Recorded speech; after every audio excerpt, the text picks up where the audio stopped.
Now, today's episode is a little bit different. I sent out an email to my list of nearly 18,000 restaurant owners and operators, and I said, I want to do something different on the show. Over the course of 2023, I'm going to host a couple of live coaching sessions on the show.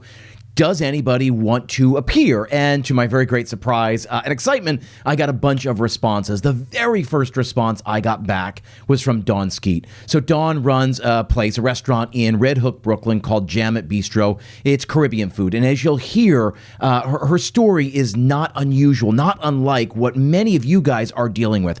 Her story about starting a business in 2018, building that business only to see the rug get pulled out from under her during the pandemic, then her having to rediscover what her business is and could be to the community over the pandemic, and now in this totally new normal. And specifically, she's trying to grow her catering business because she's done it simply by building ties with the community. But over the course of this coaching call, as you'll hear, we come across this, we discover what the problem is, and we give concrete, actionable, tangible steps that she can take to improve the bottom line in her restaurant. Wait till you see. I think it's an incredible episode today of the Restaurant Strategy Podcast. There's an old saying that goes something like this: you'll only find three kinds of people in the world: those who see, those who will never see, and those who can see when shown. This is Restaurant Strategy, a podcast with answers for anyone who's looking.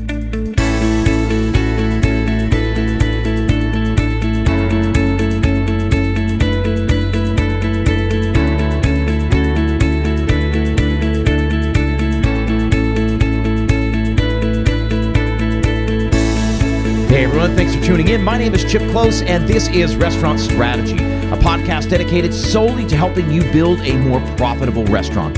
We cover marketing, operations, and everything in between. Each week I leverage my 20 plus years in the industry to help you build that more profitable and more sustainable business.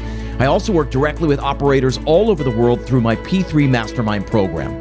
What are the three Ps? They stand for profit, process, and progress. They are our core values, the foundation for everything I believe in. And again, it all begins with profit. So if you've got a busy restaurant but are struggling to generate consistent, predictable profit, then you could be a perfect candidate. I urge you to set up a free 30-minute strategy session with me. I'll get to learn more about you and your restaurant. You'll get to ask some questions about the program and to see if you're a good fit for the program.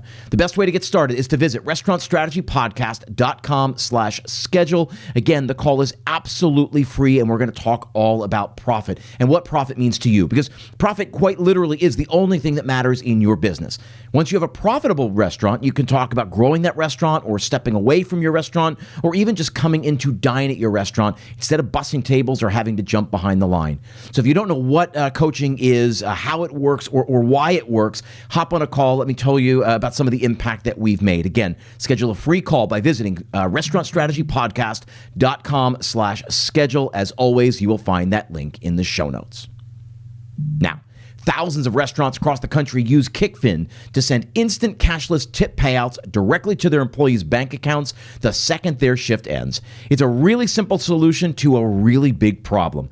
Because let's face it, paying out cash tips to your workers day after day, shift after shift, is kind of a nightmare.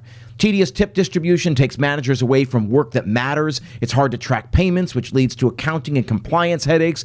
Plus, cash tip outs create the perfect opportunity for theft. And guess what? There's never enough cash on hand to actually pay out those tips, so managers are constantly having to make bank runs. Bottom line, there's never been a secure, efficient way to tip out until now.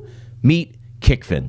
Kickfin is an easy-to-use software that sends real-time cashless tip payouts straight to your employees' bank accounts 24/7, 365 days a year.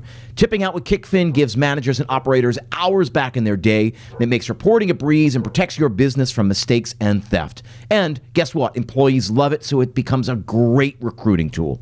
Best of all, restaurants can have Kickfin up and running overnight. Employees can enroll in seconds, no hardware, no contracts, no setup fees. Get in touch today for a personalized demo and see how restaurants and bars across the country are tipping out with Kickfin. Simply visit kickfin.com/demo. That link is also in the show notes. So on today's episode, as I said at the top, we're doing something a little bit different. As many of you know, I am a coach. I work with restaurant owners and operators really all over the world. And still, for many restaurant owners, many of the people I talk with, when I go out to conventions and expos and trade shows and I explain what I do, it's still foreign to them. I don't think they understand what it is or the power, the impact that coaching can have. And yet, the best athletes in the world have coaches. The best executives, some of the biggest companies in the world, all have coaches. And I honestly believe, why not us? That's how I felt a couple years ago when I got my own coach, and I still felt like a fraud when I did it because I just thought I'm not important enough to have it. But it did. It made a huge difference in my life and in the impact that I'm able to make with the different restaurant owners that I work with. All of that is a preamble to say we're doing something different today. So I'm joined today by Dawn Skeete. Dawn is the owner of Jam'It Bistro in Red Hook, Brooklyn, right in my old stomping grounds. And we're going to do a little bit of a coaching call on here, so about 45 minutes, and see if we can't figure out what's going on and see if we can't give her some action to take forward. Before we get to any of that, I got to welcome Dawn. Welcome to the show. Thank you. Thank you for the opportunity. My pleasure. So this is how I always start my calls. I say, tell me a little bit about you. Tell me a little bit about your restaurant. When did it open? How long has it been going? What kind of food? Give me some context and therefore give the listener some context. Yeah, so my name is Dawn Skeete, and I worked for a number of years at TIAA CREF. As a management consultant in my last capacity there. The company wanted to move to Charlotte, North Carolina, and I did not want to make that move. My family has been in the restaurant business in New York for a number of years. So me with my smart self, I'm a second generation Jamaican here in the United States, went to college. I said, you know what? Here is my opportunity to join with the family and make use of the education that they afforded me by doing the work that they do. Yeah. Little did I know that's the biggest mistake, because an immigrant mother or an aunt or an uncle, they have their own ideas and vision of what it is that they want to accomplish by opening a restaurant. For them, opening the restaurant was a way for them to provide for their family, for them to be able to send us to school, for them to be able to pay their rent. And they did that business based on how they saw it in Jamaica. So let me just give you a 1-minute background. In Jamaica, we have these little cook shops, we call them, on the street corners, or people are cooking on the street side. Okay. That's their business. That's how they make their money. That's how they make a living for themselves. My grandfather was a butcher, and he owned a little grocery store. So he was the big guy in that community. So I think from that, my family has been born into a family of entrepreneurship. And they did it the way they knew how. So here we are now. Fast forward, it was 2004, and I left corporate America, and I said, let me do my own thing. At that time, my husband had opened up a small restaurant. For him, it was just a hobby because that's something that my family do. And I went in with my snobby self as a management consultant saying, I can tell them what to do, how to do, when to do, so we can move out of the mom and pop landscape and build a business. You know, little did I know it was easier said than done. Yeah. For a number of different reasons. They're your elders. They're not going to listen to you because they know more. They're older, coming from that generation. And the other thing was, just because you have your education, you think you can tell me how to do this job? So those are just some of the obstacles that we came up against. Yeah. In 2016, I got frustrated because I felt I could have done more. I could have done more to take us out of, again, the mom and pop small business arena and move us forward and grow it now, not just a restaurant to provide, education and pay your bills, but more to be a business within the community. working with the community, contributing to the community, and also having the community support you. So what I did, I ended up in Red Hook, Brooklyn. I rented that space because my uncle knew the owner of that building. But when I got there, I saw that there was no foot traffic at all. And I said to my uncle, I don't think this is going to work. Not for Jamaican food, not in this neighborhood. There's no foot traffic. There's no Jamaicans living here. It's all white folks. It's all Black American. It's all Spanish. There's no Jamaicans. There's no Caribbean. And he says, Dawn, if I know you, you will make it work. Now, so that was 2019. Yeah, 2019. And within the first 3 months, we did very well. People were flying out of whatever corner they were in, and they welcomed us to Red Hook, Brooklyn.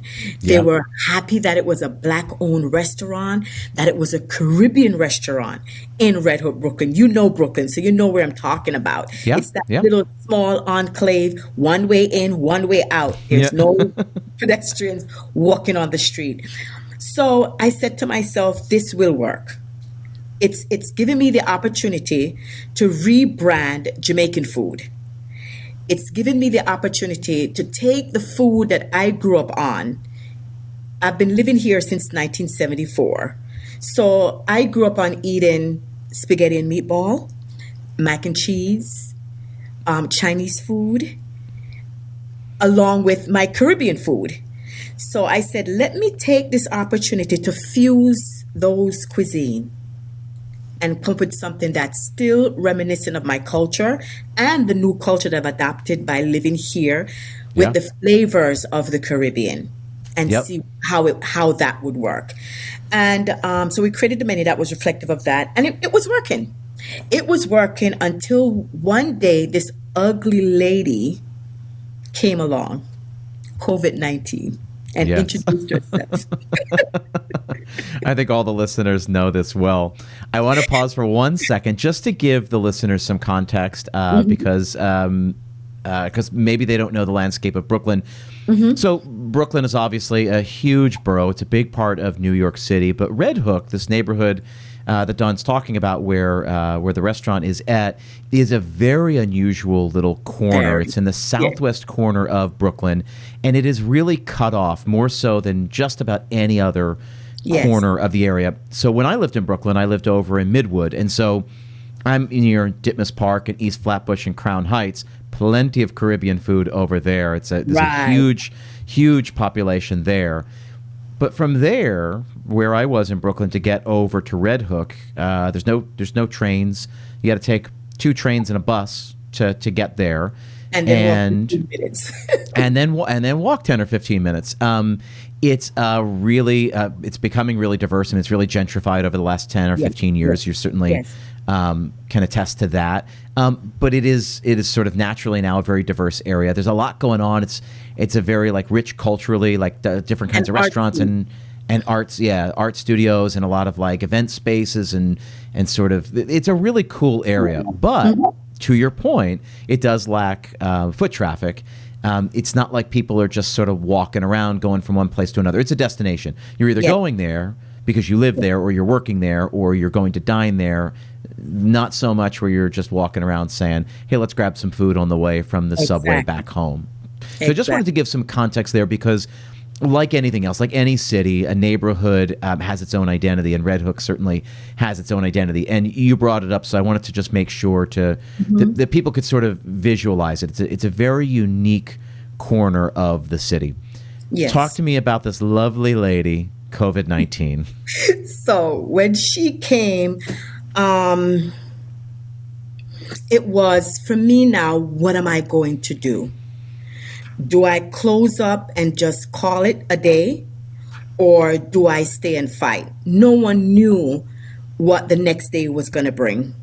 Yep. So I decided to stay, and we saw an increase in the online orders coming in. We saw people asking for us to let them feel confident that we're taking all care in ensuring that their food is not contaminated. You understand?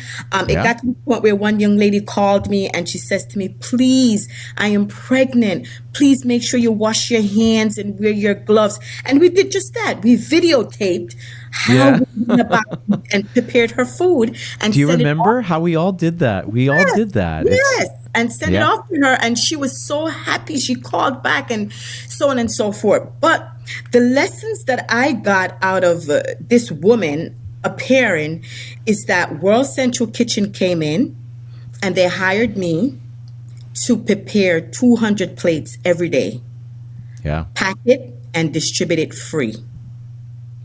So that's what we did.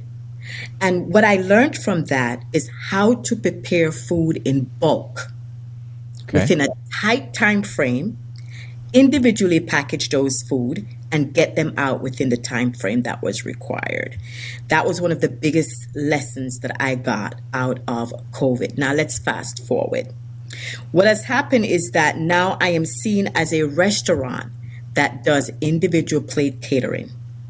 So over the last couple of months, the catering business has picked up since the beginning of February, at least for me. Yeah. And maybe 80% of those jobs is individually packaged plates they want. Yeah. Tuesday, we just did 225 plates that had to be out of the restaurant by 10 o'clock. It's the lessons that I got out of COVID that enables us to do that. You know, foot traffic is not there. So at the same time, it also,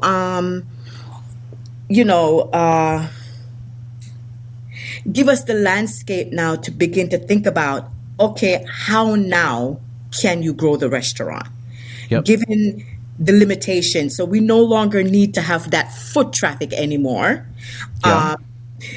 Because everything is so automated. We have different delivery apps now, so your food can now get to anybody, anywhere they are, if they're Right. willing to pay the delivery fee. You know what I mean? Yeah, I do. That's where. So when I saw your email, I was like, oh my God, let me get with this guy because I need to understand what I'm doing Yep. and how to connect the dots. Yeah. To no longer rely on foot traffic.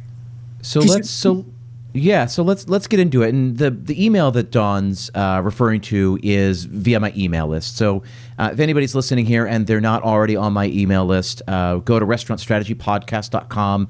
There are a couple of different opt-ins. Specifically, there's a couple of ebooks that I give away. That's how you can get onto my list, and you can, I let people know when new episodes are coming out and other things that are going on.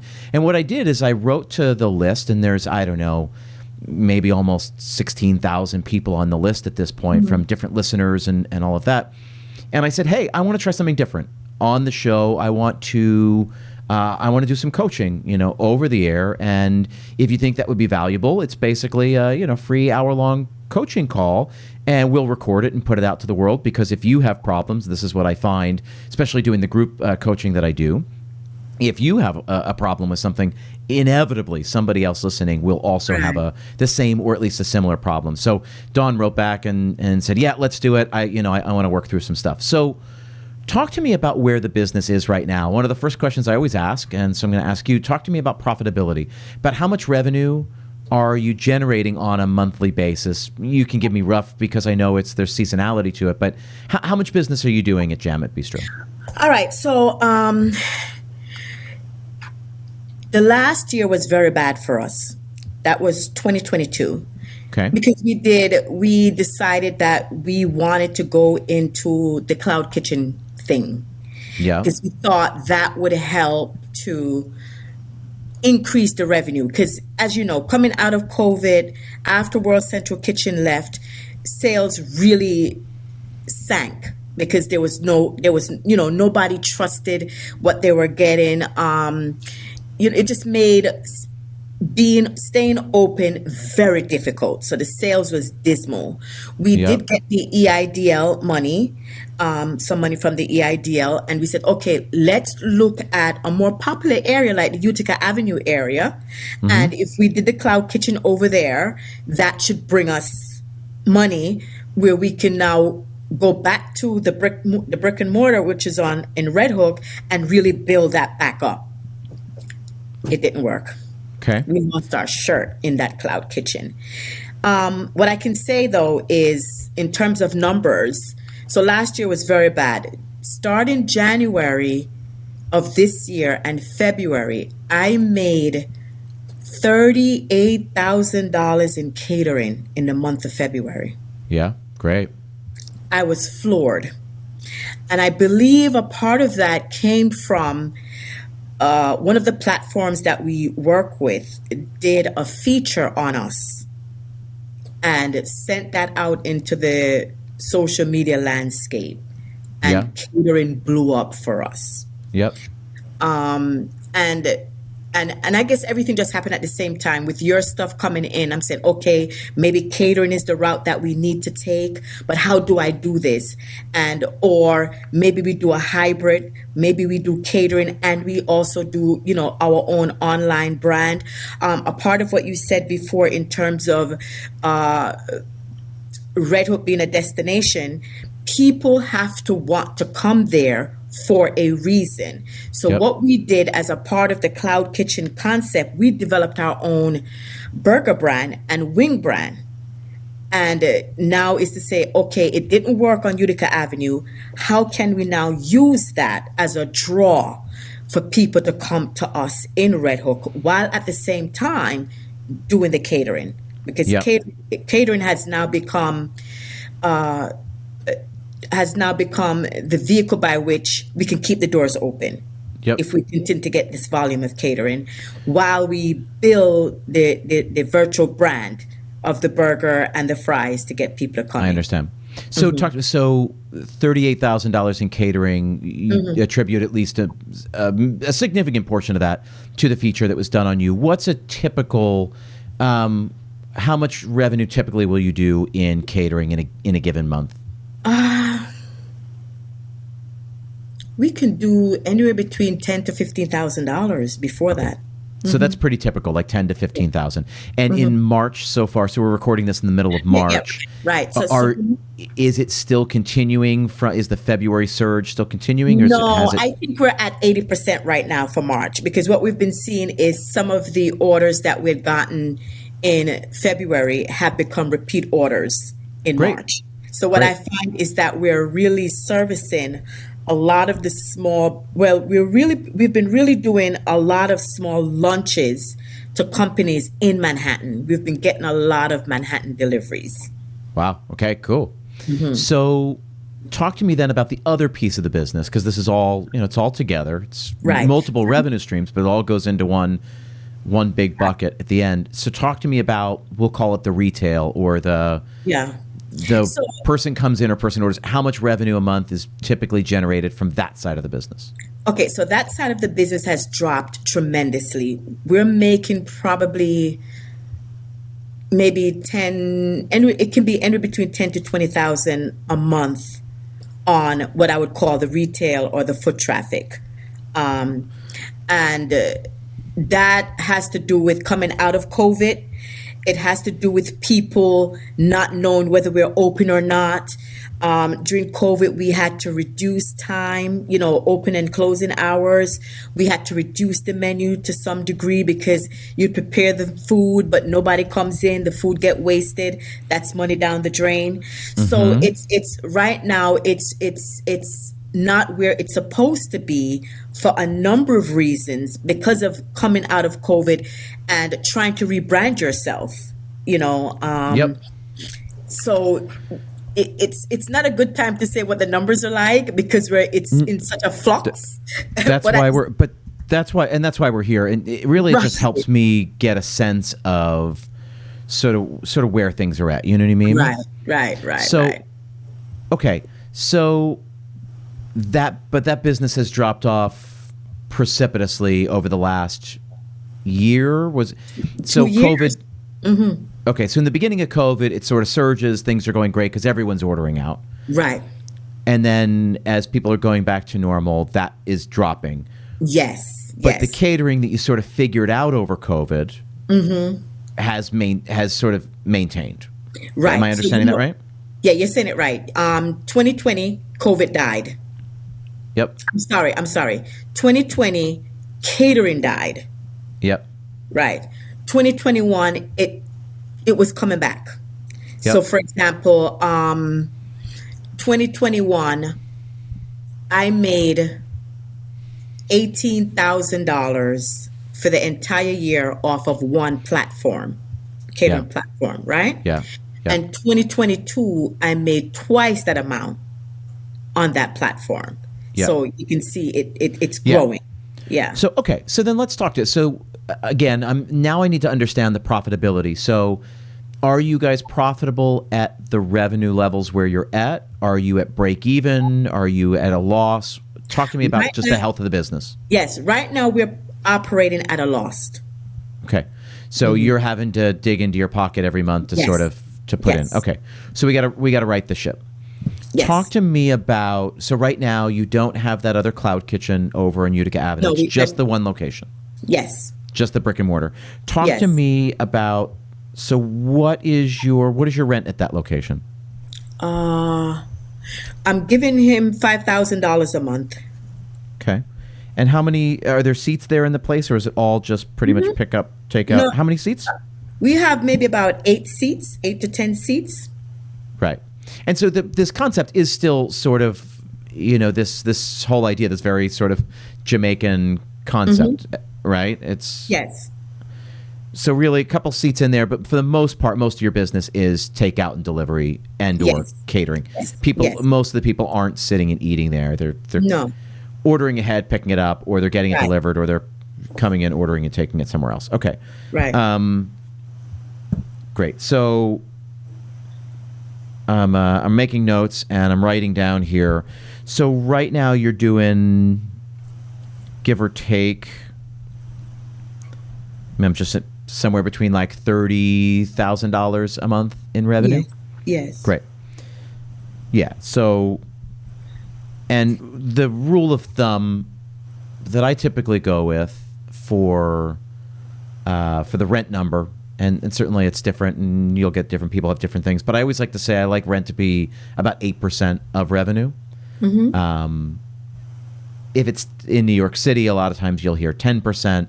10% is like the absolute max, and right now it is about twice that, right? So, because at a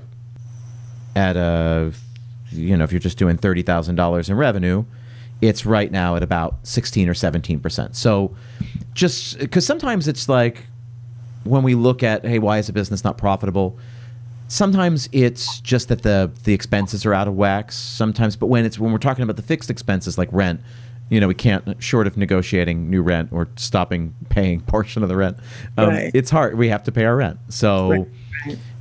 we sort of need to figure out, is there a way to be profitable at this level? So that's going to be the first question we're going to talk about. And if not, maybe this is a straight revenue issue. We just need to find more ways to grow the revenue here. Talk to me about your catering. So you talked about working with a couple different platforms. Talk to me about the different platforms that you're using just for catering. So we are on, you want the name of the platforms that we use? If you want to share, if you want to share that's All right. helpful. So we're on Cater Cow. And Yep. Cater Cow is like a Monday to Friday thing because they mainly work with companies, and they do work with a lot of the schools, like the charter schools.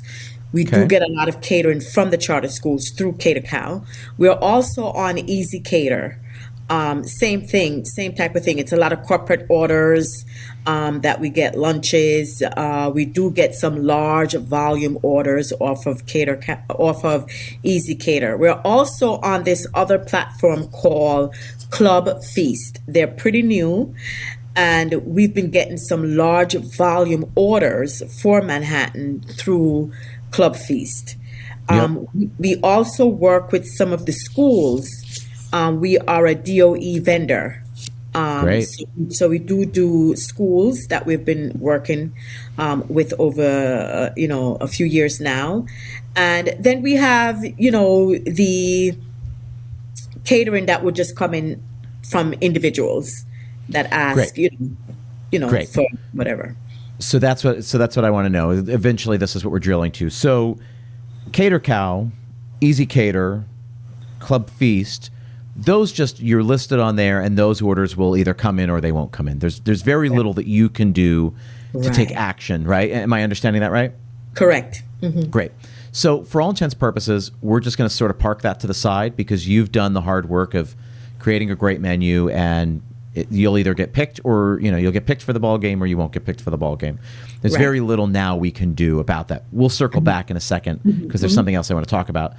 But then when we talk about catering, so really what I want to, because I think you're right. This is where you have the most upside, and I think, as you said earlier, you've figured out how to do these big meals and big orders and things like that. Then talk to me about how did you get the school contract? How did you to be a DOE vendor? How'd you get that?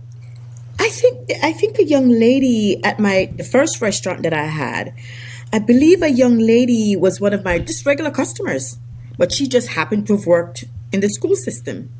Great. And she came one day to get her dinner, and she says, "You know what? Do you guys do catering?" And I just think that's how the conversation started. And she began to, hire us to do her. I think it's like an after-school program that they were doing, and the work just spread like that. I need to let you know, though, most, if not all, of the catering that we've done, independent of the catering platform, we have never advertised. So that's what I want to get to. So here's the thing. Here's the worst part about everything we've talked about so far. That you've just, you signed up with the 3 companies. There's nothing you can do. Like you have no agency there, which I don't love. I'm a control freak. I like to be in control as much as possible. I don't trust that I'm just going to get picked. So you do that. You wait to get picked. Revenue is going to come in. It's expensive revenue, right? Because you're paying a hefty commission on all of those. Yes. The school, I love the story that somebody just loved you, but like you were just discovered at the soda pop fountain, the soda fountain counter. You didn't do anything aside from all the hard work of creating great food and taking care of people time after time. But you didn't do anything. So that's what I want to get to is understanding, and I have a conversation like this. I want to say every week or every other week with my clients, which is we spend a lot of time talking about, when we're talking about catering or also private dining, we talk about an inbound and an outbound strategy. And you said we don't have a strategy. We haven't done anything. We haven't advertised. We haven't marketed, which is good. I choose to see this as a good thing because you've gotten where you are having done none of it. So there's lots of opportunity here. POPMENU has reimagined the restaurant. They're breaking the mold of the menu, taking the kitchen doors off the hinges, and serving up their most comprehensive technology solution yet, POPMENU Max. It comes with the previous ingredients you've heard me mention on the podcast, right? Websites designed with SEO, marketing tools to keep you top of mind with guests, and of course, that patented interactive menu technology. But this new recipe brings automated phone answering to the table and third-party online order aggregation, waitlisting, and more. POPMENU's phone answering technology, for example, has your ringing phones covered. With artificial intelligence, the simple questions that keep your phone line tied up now can be handled without pulling a staff member from your in-person hospitality. It's handled by the system, by the artificial intelligence. No more missed reservations, asking for hours, or missed revenue, and that's just the beginning. You have a passion for food. POPMENU has a passion for technology. Together, it's a recipe for restaurant success. Now, even more digital ingredients are in their technology pantry, and POPMENU is helping restaurants attract, engage, remarket, and transact with their guests on a whole new level. Trust me, if you're a restaurant owner, you need POPMENU to take your business to the next level. For a limited time only, get $100 off your first month, plus you lock in one unchanging flat monthly rate. Go to popmenu.com/restaurant strategy to claim this offer. Again, that's $100 off your first month by visiting popmenu.com/restaurant strategy. That link is also in the show notes. Talk to me first, right? So inbound and outbound. Inbound means what happens when the phone rings, and what are the things you do to make sure you bring that fish into the boat, not just get the hook set, but how do you get them on the boat? So that's an inbound strategy. Number one, how do you generate more calls? What can we do? What can we take action on to get those calls to come in? And then what are we doing to make sure that 99.5% of the calls that come in get closed? And then the other side is that I want to talk about an outbound strategy. And you sort of admit it that you haven't done it, so which is great, because we can talk about what that might look like and how you might put that together. By the end of this call, you're going to have a really clear set of things that you can go to do that. Let's park that for just a hot second. Let's go back and talk about your inbounds.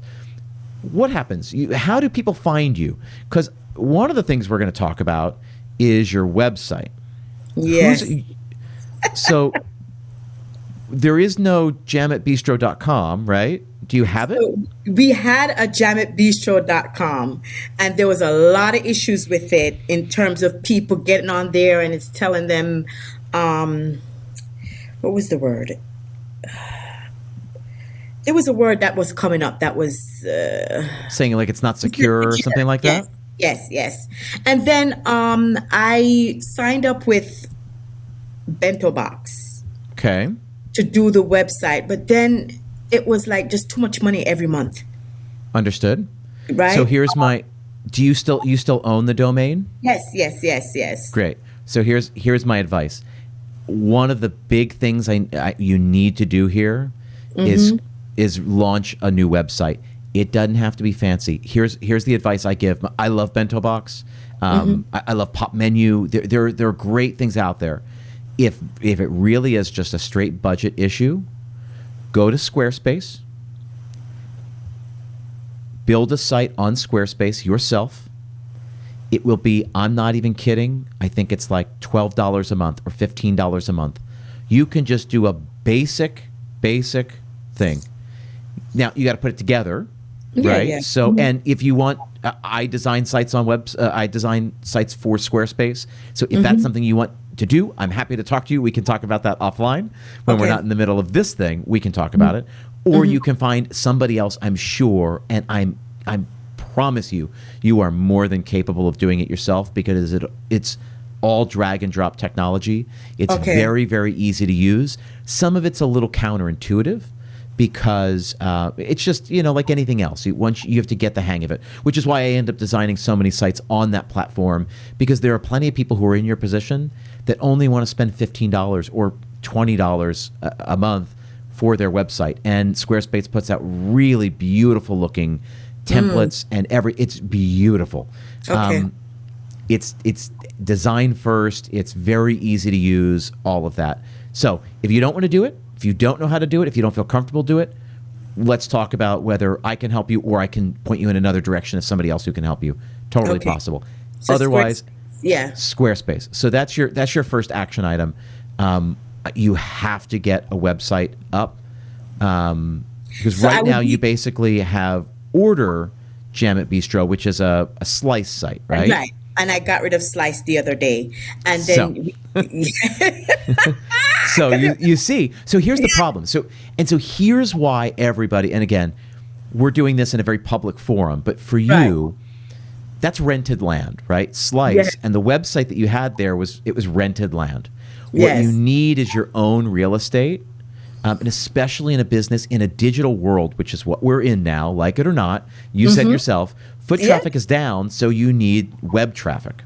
Web traffic is how you're going to get. So, again, I'm only saying this. Your action item is go do it right now. Right. But for the purposes of the audience listening, if you don't have your own website, you absolutely need one. If you don't have a good-looking website, you absolutely need one. And it doesn't take a lot of effort. You can get something up in literally a day. You can spend a lot of time putting bells and whistles on it and get it up in a week. But this is not a month-long or 3-month-long project.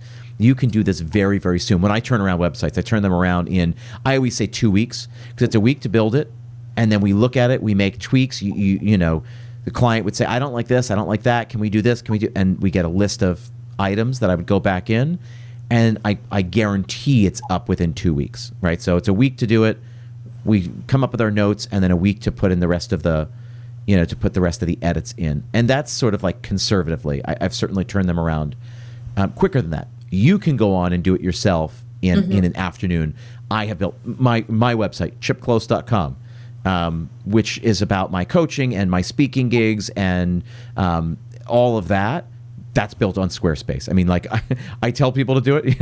I'm not only the spokesperson, but I'm also a member, right? Like I believe in it, and I've built dozens of websites for clients, and they're really good, stylish sites. It doesn't need to do that much. Just needs to show your food where it's and it needs to be start building traffic towards it. So great, that's your first item. You know that you now have Squarespace, and you now have a path forward on that. Mm-hmm. And I can do Squarespace for both the restaurant itself and the catering business separate, correct? That's right. So what I do, so if anybody's listening here, one of my clients, one of my former clients, we worked together for, 2 years and some change. Sunnyside Kitchen out in Escondido, California. Bob and Kate Carpenter are the husband and wife team who own it. They were in my mastermind. They've appeared on this podcast. I've done a bunch of work for them. If you want to go check sunnysidekitchen.com, I'll put that link in the show notes.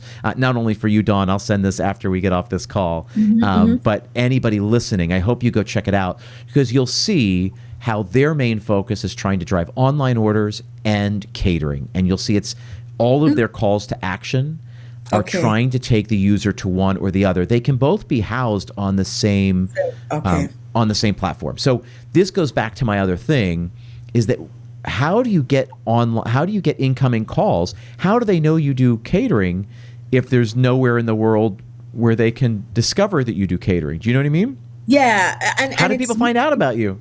It's minuscule because most of the calls that we get in reference to catering would either be from our current customers who just come in to get lunch that day, or they happen to drive by, or they're doing a search on Google, and they may either say fusion, or they may say catering, or they may say Caribbean catering or something like that. And that's how they would find me. But 90% of the calls that we get for catering, the individual is calling because they wanted us to do catering for them. Great. Here's something I tell all of my clients, and I'll tell you here. Once you get an outbound strategy up and running, and once you get a really full, robust inbound strategy, because it's tentative right now, it's sort of lucky. It's sort of lucky that your customers happen to need catering. But once you have a website, you can optimize for those keywords, Caribbean catering, and all of that, right? And Caribbean fusion, all of those we can sort of put into the website so that people can Google. You can then run ads. You can run Facebook and Instagram ads for not a lot of money, a couple $100 a month, that will drive, no lie, thousands of visitors, right? Thousands of dollars in revenue. Ultimately, you can run Google ads. If people are Googling, people can Google this stuff. So and you are going to get more and more traction. Yes, and let me tell you why I am laughing, because I wanted to hear you say that. I'm a very spiritual person, and I don't think things happen to us sometimes just for the sake of happening. Okay, and when I saw your email, I welcomed it and I jumped at it. I don't even think I thought twice. I jumped at it and responded right away for this reason. And so a part of the confusion why my sale dropped a bit was because Spectrum have this program where they give small businesses who are their customer 8 weeks of free commercial on their digital platform, right? Okay. So I said, oh my God, I need to get that because I can't afford to pay for it otherwise. All right. So I signed up with change over my phone from Verizon to Spectrum, and I had to fight with Verizon to get my old number, and they refused to give it up. Yeah. So I had to do something. I had to do everything totally new. And when your thing came, I said, oh, this guy's going to give me my roadmap for Spectrum, because I didn't know what to do, how to go about it. I don't know if you understand what I'm saying. So yes, Spectrum is there waiting for my commercials. You need somewhere to send them. So The website is is the mothership. We have to send people to the mothership. Once you have a website where you can collect inquiries, you can you can do, sky's the limit. You can do the Spectrum advertising because you can send people there. You can do Facebook and Instagram ads, and you're sending them directly there. You can do Google ads, you can send them there. We can do direct mailers, you can send them there. There's somewhere to send them. Anything we would do as sort of so that's part of an inbound strategy. Let's try and put something out to try to get calls in, right? And that's a whole strategy on its own. But we need somewhere to send them. So the website's got to be done yesterday. So that's really your first piece. Okay. And it's got to be, you then connect it to your POS. Do you use what POS do you use, and do they have online ordering attached to that? No. We use this POS called Cost Buckets, but today I decided I was going to go with Clover. Someone called me from Clover. Great. So fine. There are so many great platforms out there. So you're going to get, basically you're going to connect the website. So you put the order now, you're going to click there, and it's going to go to the Clover online ordering platform, right?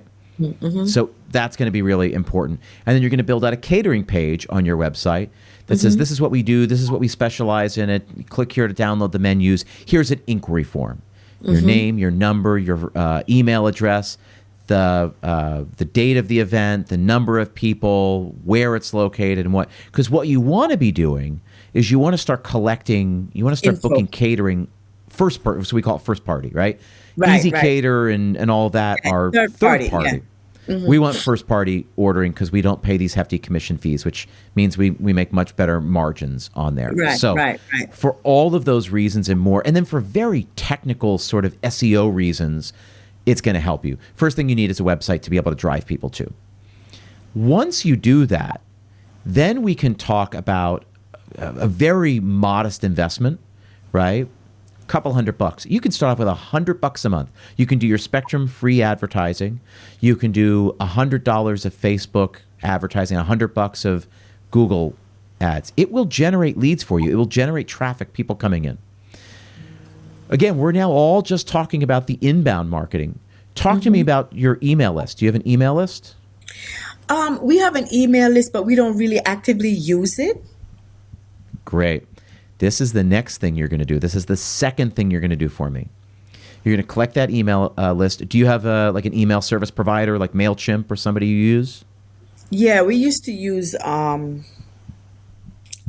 God, what is Constant Contact. Great.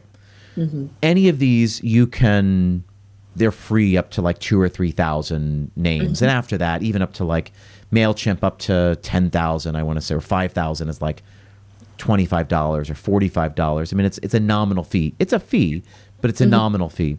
Right. So what I want you to do is collect all of that. I want you to pick your favorite email service provider. If you liked Constant Contact, go back to them. And what I want you to do is send an email every single week. What you're trying to do is, and those people have come in probably through your catering orders, right? They've probably come in through the POS software, right? If anybody's, so you have all of that. You're constantly collecting data. What I want you to do is continue to collect that once a week. I'll say every Monday morning. Will you do whatever day is good for you? Dump all of last week's email addresses into your email service provider, into Constant Contact. And I want you to challenge yourself to send one email a week. And I'll say 2 of them can be salesy. The other 6 should just be value-based. Yeah, okay. Here's our favorite dish. Here's our signature. Here's the recipe for such and such. Here's a little bit about Dawn. Talk about the stuff that you care about. Talk about, I don't know, you're going to figure it out. One of those, you're going to talk about catering. Did you know Jam'It Bistro does catering? Large, small, everything. Please get in touch. Click here to learn more. You're going to click there and you're going to send them to your new webpage for catering on your website. So now, all of this, right? Once you have the website, then we can do things like that. An engaged email list is a restaurant owner's most valuable asset. Hard stop.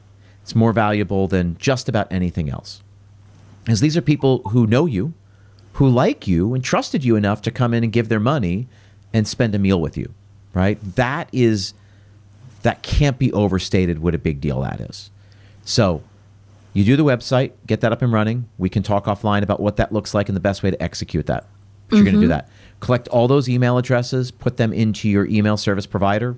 Again, restart that account with constant contact if you like, and challenge yourself to send one email a week and just be super friendly. You already are. You love what you do. You serve your community passionately, right? All you got to do is talk about why you do what you do, why you love what you do. Talk about your family. All the stuff you told me in the beginning. That can be 5 emails, right? You talk about your story from corporate to this mom and pop shop. Talk about your family and the legacy of like this generational. Talk about sort of like everything you told me I didn't know. When you said, "Oh, shops like this are all over Jamaica," it's sort of, it's sort of what you have there. And we wanted to do the same thing for our community. It's a meeting place. It's where the community convenes. It's where, my dad was the center of everything as the butcher and running this small market. We want to be that. You just tell that story in 6 sentences with some pretty pictures. That's worth you hitting send. And people will love to get to know more about you, because we know this, right? People don't buy from companies; they buy from people. People buy from people, right? And that's true. That's certainly true at the neighborhood level. Maybe that shifts when you get to 50 stores. Let's get this thing really solid and figure out what happens at the 50 store level. But right now, you have to lean on that.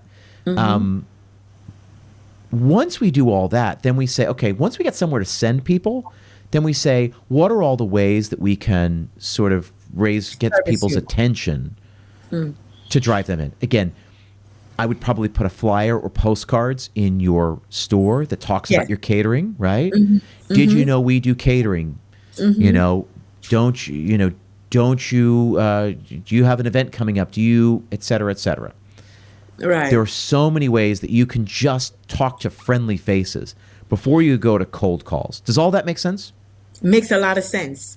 Great. The last thing I want to share with you today, before I let you go, because this has been really great, and I hope you're getting value from this. I am, but I hope you send it to me, because I don't want to forget it. I didn't write.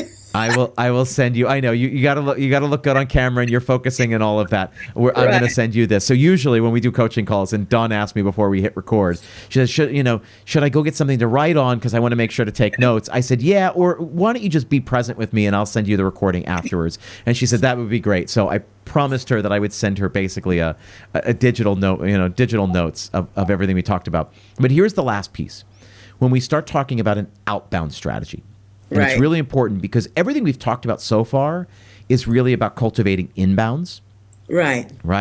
So you get a website, we can advertise, we can send to our list, we can put postcards up, there's somewhere to send people once we have that. That's all inbound.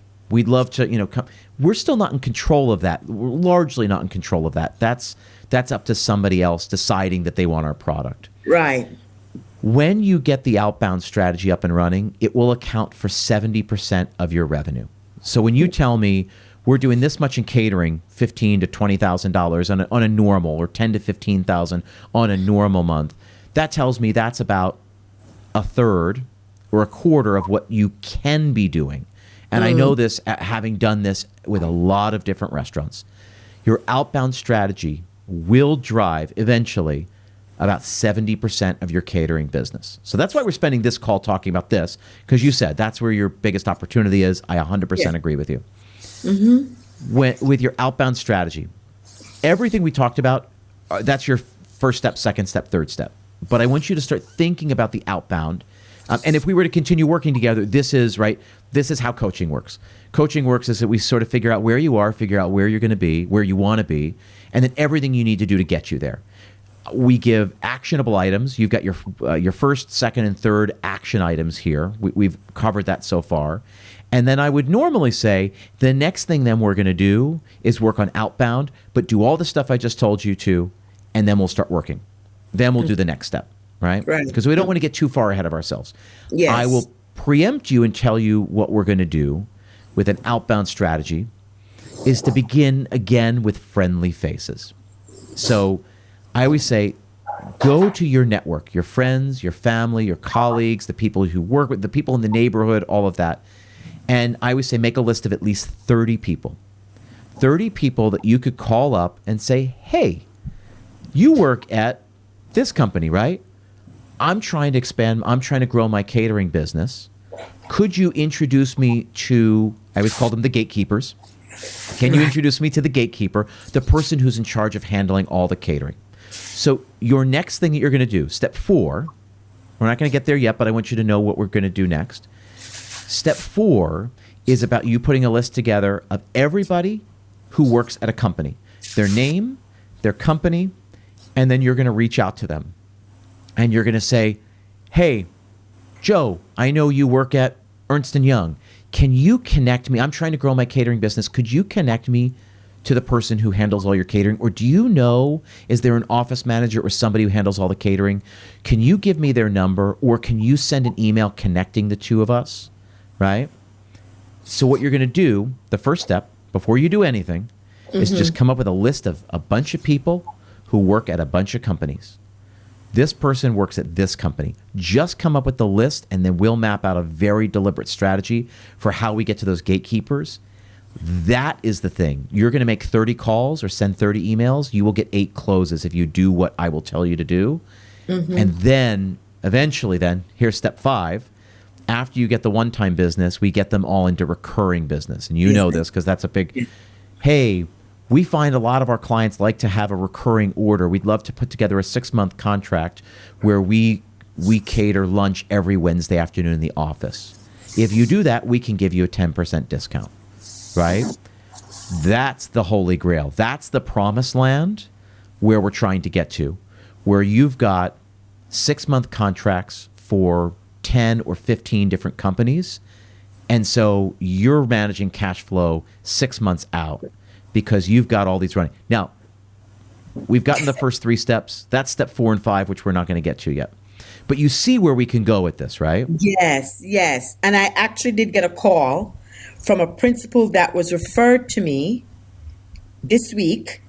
And she says that she's looking to set up, I believe it's breakfast for whatever group it is in the school, but she's looking at March, April, May, and June. Perfect. You see where this goes, right? Yes, so, yes. Here's the next thing I'm going to ask you. And this is going to be hard because you work with a lot of the third-party partners. You don't have the contact information for any of them, right? Some, yes. Great. I do. And we began the process of going into Easy Cater and actually getting out some of that information. Yes. Great. So here's the last thing I'm going to say. What I want you to do, if you're not doing this already, every day I want you to call the catering order from the day before. Do you do this? Sometimes. All the time. All you're trying to do is call and say, hey, it's Dawn from Jam'It Bistro. I just wanted to check and make sure you guys loved the meal yesterday. All you're trying to do is get them to talk about their experience, right?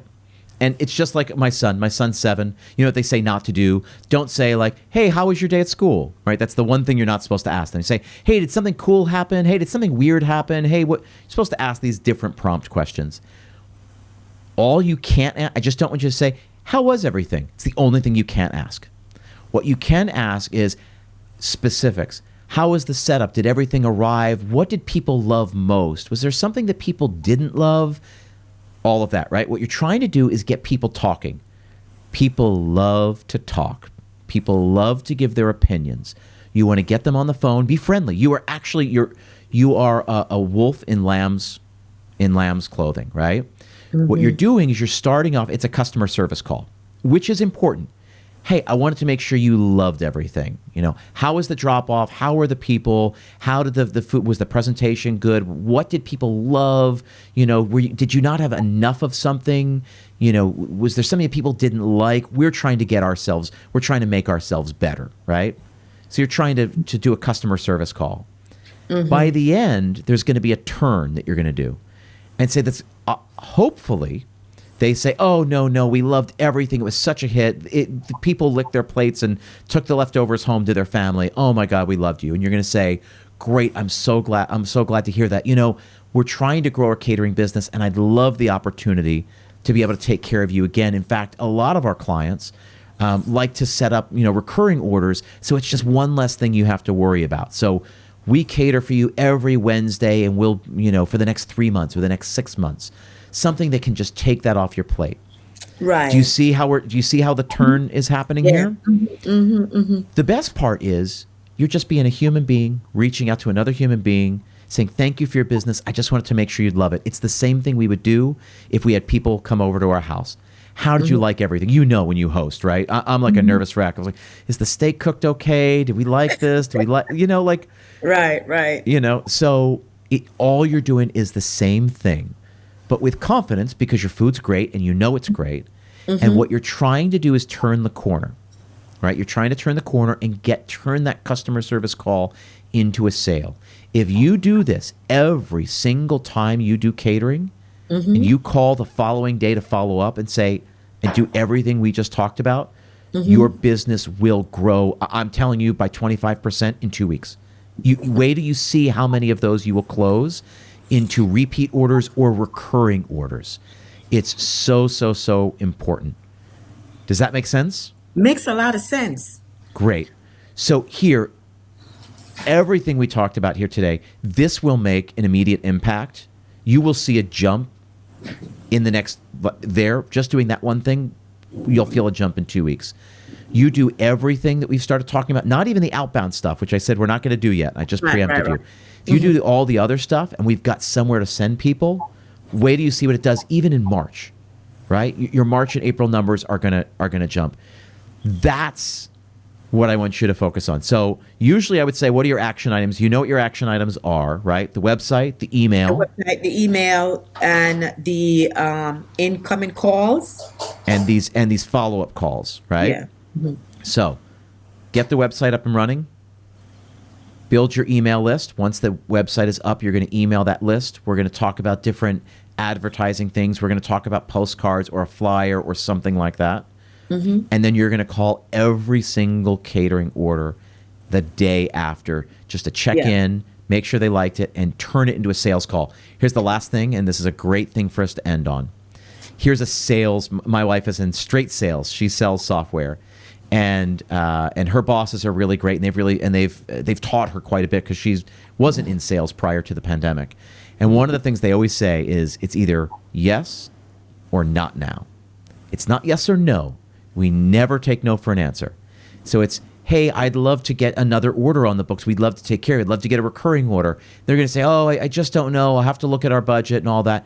No problem. If now's not the right time, do you mind if I follow up again with you next? Can we follow up next week? Or do you mind if I just circle back with you in a couple of months? And they're going to say, yeah, sure, you can do that, because they're polite people. You just want to leave the door open to be able to follow up with them at some period down the line. You have to be savage about capturing this business. And the beauty part is you're nice, you're warm, you create great food. And again, we are trying to do them a service. An office manager or a principal or somebody who's trying to feed, they have more important things than figuring out how they're going to feed people, where they're going to get it. Is it going to be here on time? Are people going to like it? They've got more important things. You're going to say, hey, you love it. We're reliable. We'd like to be reliable for you every single week, so that's one less thing on your plate. Can we do that? Like, will you let me help you? And that's the very definition of being in service. You are providing a service for someone. Yes, you're providing food. You're feeding them. But we're providing a service. We're taking things off their plate. That's your plan for moving forward, right? So then I would give you a timeline. And if we were to be coaching, right, on a regular basis, I would say, great, what can you get done by next week? What can you get done 2 weeks from now? And we would come up with things. So we're going to set up a call 2 more weeks. We're not going to record it. You and I are going to set up a call in 2 more weeks so we can touch base about where you are with this. And so I want you to think after this, because again, I'm going to send you the recording. You're going to look at notes. You're going to look at your notes basically, and you're going to figure out what can you accomplish in 2 weeks, right? In a week, in 2 weeks, 3 weeks, 4 weeks. doesn't do you any good to procrastinate. And this is the part of the urgency that comes from coaching, right? Is that like, just do it now. You're the one who stands to benefit from getting it done. Cool? Cool. Do all that for me? Great. Yeah. I love it. Again, I lived in Midwood, Brooklyn for 8 years. My son went to school on Cortelyou, did preschool and pre-K there, and we got to know the Caribbean cuisine very, very well. Everybody, all the ladies who took care of him, fed him very, very, very well. And so listen, I wish you luck. We can do this. There's very specific, tangible things you can do to make a difference, to influence and affect the revenue that you bring in, right? Okay. That's what we got to do next. Okay. You're going to do that, and we're going to follow up in 2 weeks. Dawn, listen, I appreciate you being game for this. Anything else? Any questions you have about any of that? No, Concerns? I think it was very clear in terms of what needs to be done. And, the statement, don't procrastinate because I am the one who's going to benefit. Yes. And I'm glad that you've took the time to really make this more of a coaching session rather than just a question and interview type. This is the first time I've done it, and I really hope it takes off and other people choose to do it as well, because I've loved this. Listen, I had a blast. I appreciate taking time out of your day, and I hope you got a ton of value from this. And again, we'll circle back in a couple of weeks and follow up on your action items. Dawn, thank you so much for being here. Thank you for having me. Have a great evening. Thank you. You too. Now, again, I want to thank Dawn for taking the time out of her day, for trusting me in this process, because it's very uncomfortable. It requires a certain amount of intimacy to say, hey, this is what's not working, and I don't know what else to do, and to simply ask for help. It's the best part of the mastermind that I run. It's the best part of any coaching, is that everybody I work with is sort of raising their hand and saying, I need help. It requires a great deal of humility. I try to return that same thing because I don't know all the answers. I never profess to. But I've been doing this for a long time, and I have insights and I have experiences that I can pull from, which is what I tried to do today. And hopefully we've left Dawn's business in a better place than when she came to us. And again, the whole point of coaching is that it requires action. There were clear, specific, actionable steps she could take to solve this problem. Now, maybe you don't have the same problems that Dawn does, but I'm guessing plenty of the listeners out there, plenty of you are dealing with something here. The same framework I started to establish for Dawn will help you if you're trying to grow your catering or private dining or many, many different aspects of your business. Again, it's thinking in terms of an inbound and an outbound strategy. I hope you got a lot of value out of this episode. Again, I want to remind you that if you want to learn more about the P3 Mastermind program that I run, the best way to get started is to set up a free call with me by visiting restaurantstrategypodcast.com/schedule. Again, I'll learn more about you and your restaurant. You'll get to ask some questions about the program to see if you're a good fit for the program. It's absolutely free. There are no strings attached. Certainly no pressure to join us. If you feel like it's not a good fit, hopefully you'll at least come away from that strategy session, which is basically a 30-minute coaching call. Hopefully you'll come away with some actionable items, things that you can put into practice right away. And if you feel like you do want ongoing support, that's what the program is there for. Again, I appreciate you guys being here, and I will see you next time.